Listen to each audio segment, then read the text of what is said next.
What's going on, guys? Welcome back to a brand new video in the next episode of MotoGP 25 career mode for part number 6 today at the French Grand Prix in Le Mans. If you guys missed any of the previous episodes, then I recommend you go back and check them out. The last episode being the start of the European leg at the Jerez circuit, where it brought a little bit of mixed weather and a little bit of urgency from the riders as the rain closed in, resulting in what was a red flag on the 7th of 8 laps in Jerez. However, it did reward us with a third podium of the season, another third place to go with the P3 in Argentina and America straight after that at the third round of the season. We're coming into this one then full of confidence after getting back on the rostrum after a little bit of a substandard Qatar Grand Prix for round number 4, but we're heading into Le Mans, the unknown of the French Grand Prix. Not one of my favourite circuits on the calendar, it must be said, but I'm pretty sure that nonetheless we can have what will be a strong weekend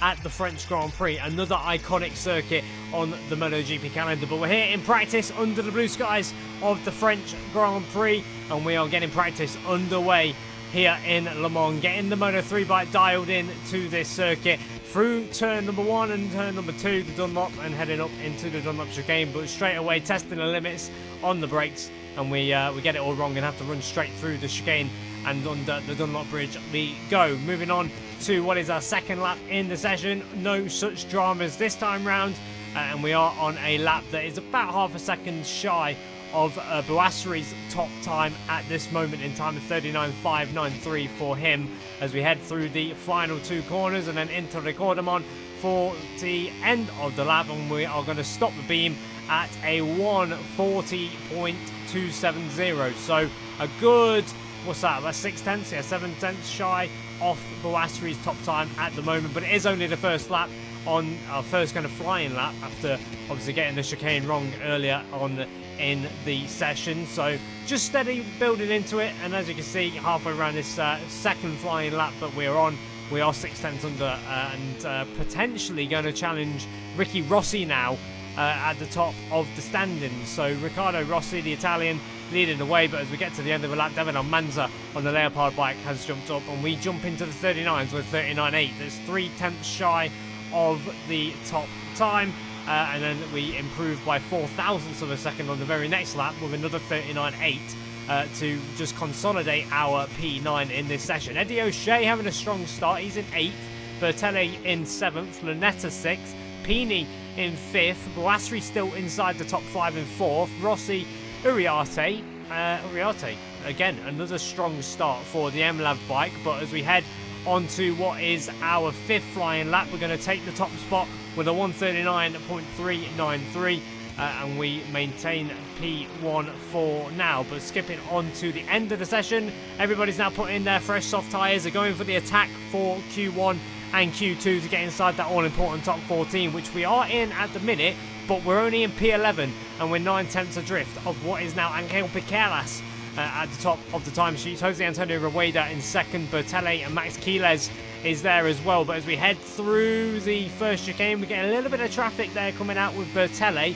We're slotted in between him and whoever it was behind him, but unfortunately we weren't able to improve on that lap. We did dispatch of Bertelli, but there was no improvement, and we were actually quite a way down with a 1:40.1. So the instant feeling from the time attack is the soft tyre new doesn't quite give me the feeling that I need. It needs a couple of laps as we've got a rider going slow. It's Jacob Rolston there on the inside, and actually is going to pick up a long lap penalty for impeding. He didn't really impede us that much, if any at all, but yeah, Rolston gets a long lap penalty, and Rueda gives us an absolute battering into turn 11 there. So a little bit frustrating from the AI riding into the back of us, but it is what it is. We bought that run into the pits, put on a brand new soft tyre, and we're going to try and go again with 1 minute 18 seconds remaining on the clock for what will be our final tour of the French circuit. So powering up towards turn number 1, we're going to get a full lap here in the end of practice, and then hard on the brakes down into 2nd gear for the first chicane. Turn left, turn right, a little flick into 3rd just to try and help the bike turn, and then back to 2nd for the exit. just to try and get the power down. There's yellow flags out, and that has upset our teammate Carraro and also Joel Kelso, who pulls into the pits at the end of that run, as does his teammate. So the 2 KTM bikes are done for practice. Up into the museum corner, we've got Cormac Buchanan ahead of us, a bit of a marker to chase throughout the second half of this lap. So Buchanan, who is currently outside of the top 11 at least, is not on the board on the left hand side, and as we approach you can see he's into P18. So Buchanan needs a lap as much as we do in a minute. We're down into P12. We might be safe, but obviously improvements from riders behind on this final lap will push us out of the top 14, and it's not a place that I want to be. I don't want to be going through Q1 at this moment in time. Now on the brakes into the Chamal Boo for what will be the final time in this session. We get a nice run through there, picking up a little bit of time, and we're just about half a second adrift of Angel Piqueras. So this lap won't put us P1, but it should put us comfortably into the top 14. We are still safe in 12th, so it might not matter if we don't improve, but it would be nice just to get a little bit more of a comfortable position and a bit more of a buffer behind us as we head into Q2. So onto the front straight we go, up onto the curb, and it is going to be an improvement of 0.4 of a second, and that puts us into 8th position and comfortably through in the end into qualifying 2. But at the end of the session, it's Angel Piqueras on the MT Helmets bike who leads Rueda and Bertelle in 3rd, Max Quiles 4th position, and Joel Kelso rounding out the top 5. The last rider to get through, David Almanza. Lunetta misses out, Furusato misses out, and more importantly, Dennis Foggia, one of our championship rivals, is going through Q1. But the Italian will safely make it through to Q2 along with Luca Lunetta and Cormac Buchanan and his teammate Rucci Moodley getting through as well into the top 4 in Q1 to join the top 14 from practice under what is now a cloudy French Grand Prix. So the weather potentially rolling in across the weekend. There is still a little bit of sun as we head down the main straight for the first lap in this session. On the brakes into the chicane, we've got an incident with Rueda and Foggia, and Rueda and Munoz here on the right hand side of the screen. So something has happened in the middle part of the lap, resulting in an accident for Foggia, Munoz and Rueda. As we head now through La Chapelle, we're going to get an incident for Munoz and Foggia, and it's 2 long lap penalties for the pair of them. So Foggia and Munoz have got long lap penalties here in Le Mans, and that is going to be a huge decision for the French Grand Prix. Our championship rivals Munoz and Foggia both having a long lap penalty, but for now we need to focus on ourselves. We're going to cross the line at the end of the first lap. It's a 1:38.642, and it's going to put us into P6. But as we move on to later on in the session, what will probably be our final, maybe second to last final run of the session, we're down into P9, so just inside the top 10 with Foggia behind us. We need a lap if we want to try and get a little bit further up the order, and we have got a pretty good marker in front of us. Angel Piqueras, who currently sits on provisional pole at this moment in time. He is just ahead of us as we close right up to the back of him in towards the first chicane, and it's not going to be enough though to just kind of find a little bit of time. We're a 10th.5 down at the end of the first sector as we drop down into La Chapelle. We've got another rider going slowly. It's Alvaro Carpe. I think that is Piqueras' teammate in this career mode save. So Carpe going slow. Is that just to give Piqueras a bit of a slipstream down the straights? I'm not sure what he's doing here, is Alvaro Carpe, but he's definitely on a slow lap. Piqueras, no improvements for him in the first sector, and we have nothing going for us either as we're 3/10 down in the middle sector. So nothing really coming for us at this moment in time on this lap. However, we do pick up time through the Garage Vert section of the track as Carpe slightly moves out of the way. Piqueras opting not to take the slipstream. We will take a bit of slipstream though on the run into the Chamal Blue, into the left, flick it right, and we're being held up a fraction from Carpe and his teammate Piqueras down the inside of both of them into the Garage Blue, and it's not going to be, I don't think, an improvement for us after just losing a little bit of valuable time through the Blue S's at the end of that short back straight into the final corner. There might be a little bit of time to find through Recordamon out of the right hander, pick the bike up, nothing going for us, and it's not going to be an improvement at the end of that lap.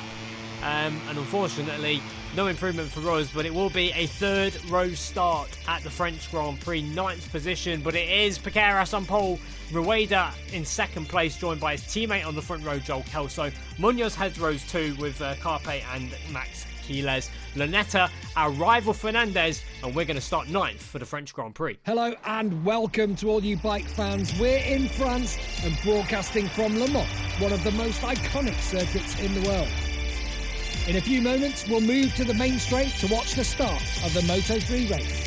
Here we go then for the French Grand Prix, and the heavens have opened above Le Mans. It's a wet race for round 6 of the season, and honestly, I could probably do without that one. I was hoping for a dry race, the pace in the dry not too bad around the French venue, but the wet weather conditions present an unknown as we head into the 6th round of the Moto3 World Championship leader, of course, but we're going to have a job on our hands if we want to maintain that at the end of this one, as our rival starts on the...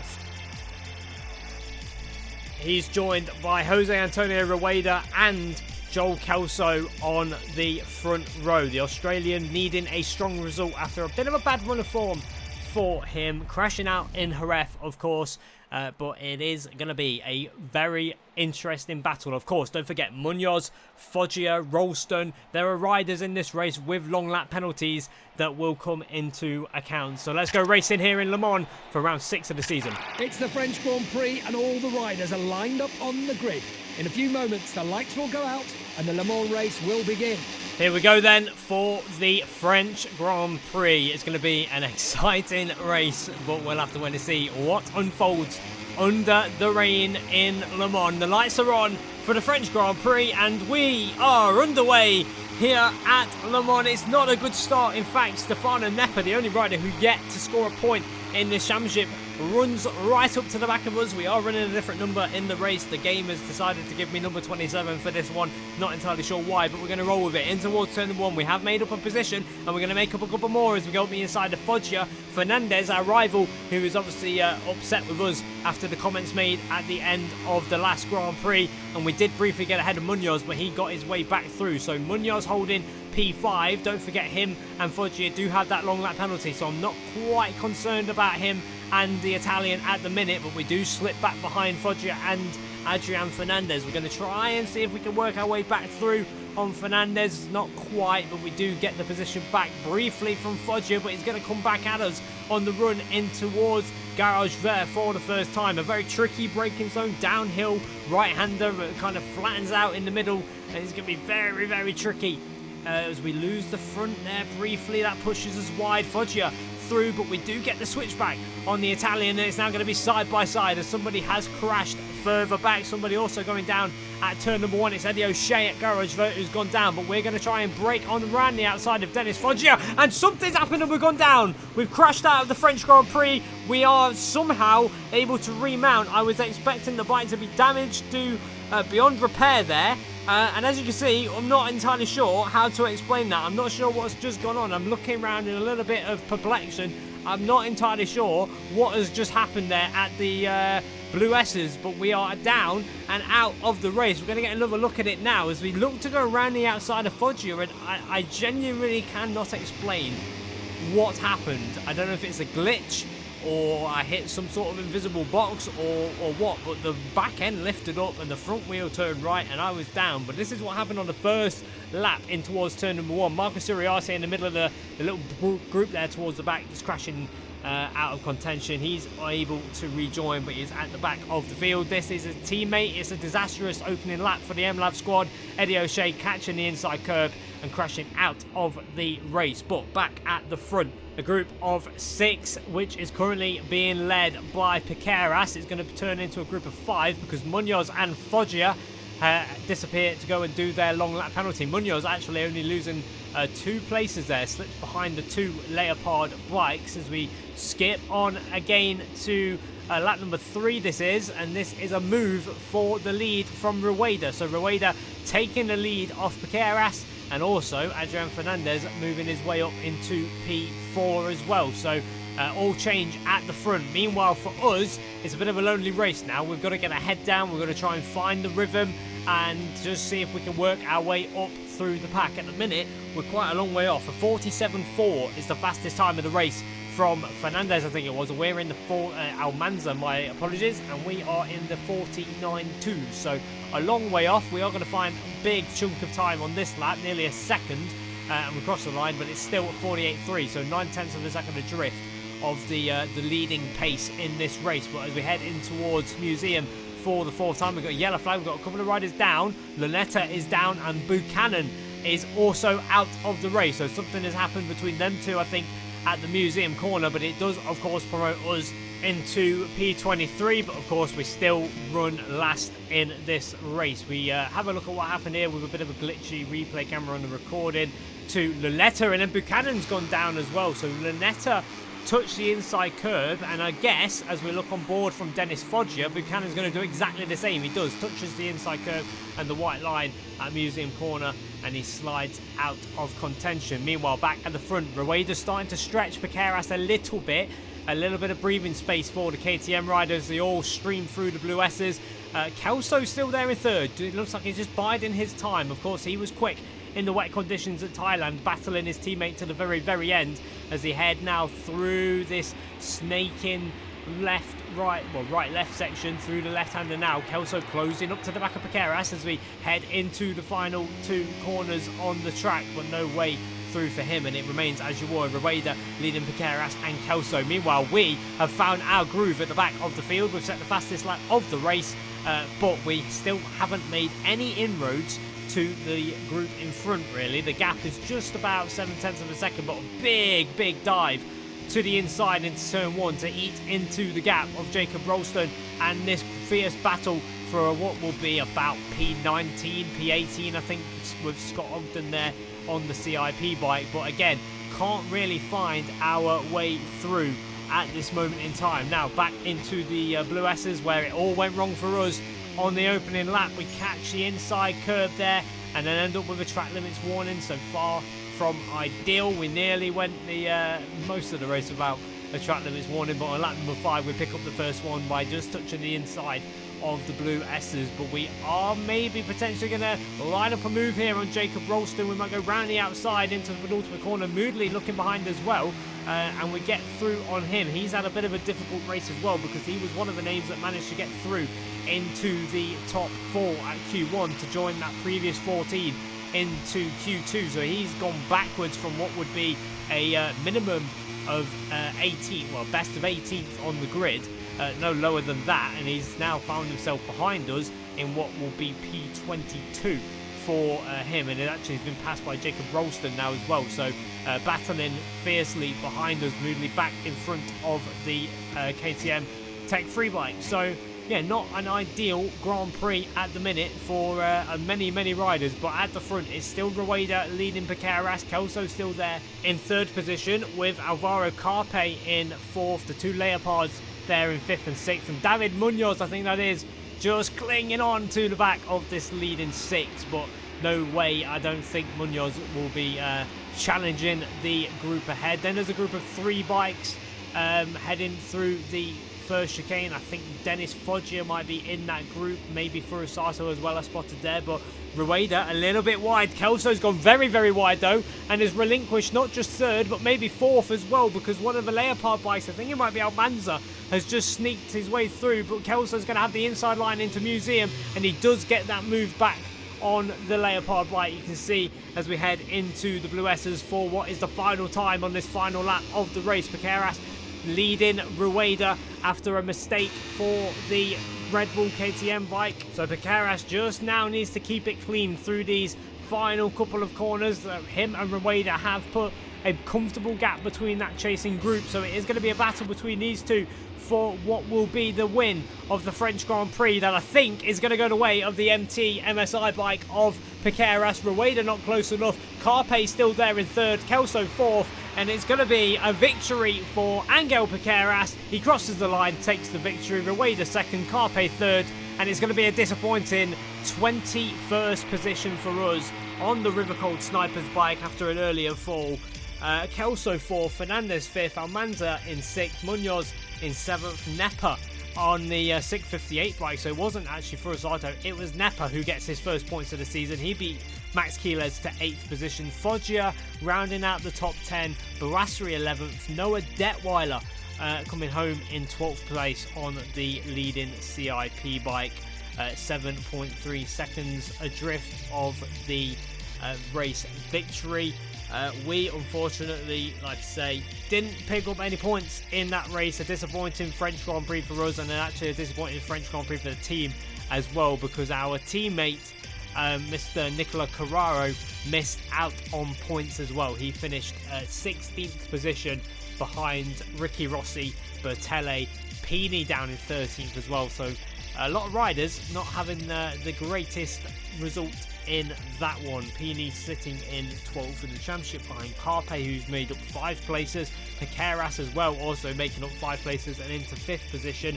But it is Rueda who takes control of the Moto3 standings, 16 points clear of ourselves. We are 3 points clear of Foggia, who eats into the gap a little bit with that 10th place. Kelso still there in 4th position. Our teammate, 15th place for him. We are pulling the Snipers team through this championship at the minute in 2nd place. 25 points for Carraro. Eddie O'Shea leading Scott Ogden there in the battle of the further down in the British pecking order. And in terms of the team championship, Red Bull KTM IO leading away by 52 points over ourselves, who are we're kind of doing the donkey work, doing the mule work to keep River Cold Snipers in the battle. But it is a bit close between us in 2nd and the Dynavolt Intact team in 6th place as well. So it's going to be a fierce battle in the team's championship, one to keep an eye on. But the French Grand Prix is done and dusted, and it is time for our home round, the British Grand Prix, the Grand Prix of the United Kingdom at Silverstone, which again is going to be another interesting battle. I think we're gonna have question marks on the weather, the typical British weather, and also just the nature of the Silverstone circuit. Will it play to our strengths? Will we be able to battle for a first victory?